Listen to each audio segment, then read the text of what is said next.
A gentleman just walked in our studio that I am meeting for the first time as well as you. This is WFAA TV in Dallas, Texas. May I have your name, please, sir? My name is Abraham Zapruder. Mr. Zapruder? Zapruder, yes, sir. Zapruder. And would you tell us your story, please, sir? I got out and about a half hour earlier and getting to a good spot to shoot some pictures. And I found a spot, one of these concrete blocks that I have down near that park near the underpass. And I got on top there. There was another girl from my office. She was right behind me. And as I was shooting, as the president was coming down from Houston Street making his turn, it was about halfway down there, I heard a shot. And he slumped to the side like this. Then I heard another shot or two. I couldn't say what it was, one or two. And I saw his head practically open up, all blood and everything. And I kept on shooting. That's about all. I'm just sick again. I think that pretty well expresses the entire feelings of the whole world. Terrible. You have the film in your camera. We'll try yes, I brought it on the studio now. We'll try to get that processed and have it as soon as possible. Right now, we have videotape. A picture of the building of where the bullet came from. Let's take the picture first, then the videotape. Oh, this is videotape now. This is a picture of the hearse leaving Parkland Hospital with President Kennedy's body.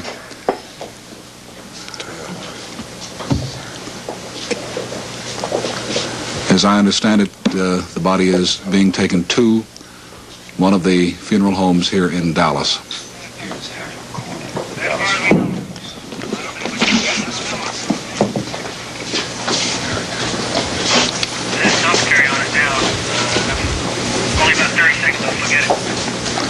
All right, Bob, that pretty well covers it, I think.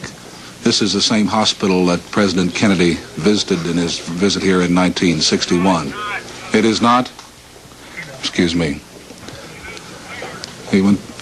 This is the outside shot of the hospital and the people who are gathered there, all stunned in the realization that President Kennedy was assassinated in Dallas, Texas today. Now we have a picture of the building.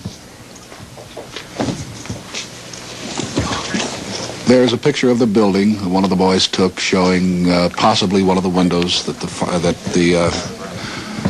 was used. The top right hand. Okay, which one was it? Let's see if we can figure it out. There it is. There is a picture of the window where the gun was allegedly fired from that killed President Kennedy the line of fire today. Excuse me, go ahead, sir. That must have been the line of fire where I see now the picture where I was. I was right on that concrete block, as I said. And as I explained before, as a sickening scene. At first I thought perhaps it sounded like somebody make a joke. You hear a shot and somebody grabs their stomach. I was about 100 yards away from one of the boy and I walked over to see President Kennedy. We were about 100 yards away, and it sounded like there were 3 shots. And after the first couple, I said, my God, they've shot the president. And then we walked over and looked down and could see the people on the grass there. And I imagine you were one of the people that we saw there underneath the viaduct. This happened this afternoon about, what time? 12:35. The president died. Something like it. The president died at 1 o'clock. They sounded like, at first they sounded like firecrackers, and somebody next to us said they're shooting off fireworks, but then we realized, it didn't take but a minute to realize that they were loud reports, and for those of you who are familiar with hearing a rifle shot, it was the recognizable sound. The videotape that we have, Bobby, what do you have now? Okay, that completes the videotape coverage for the moment. We will have film back in about 15 minutes of the arrest of a person who could be the person who shot the policeman or the Secret Service man or Conley or President Kennedy, and we'll have that in just a moment. Now let's go back to ABC in New York.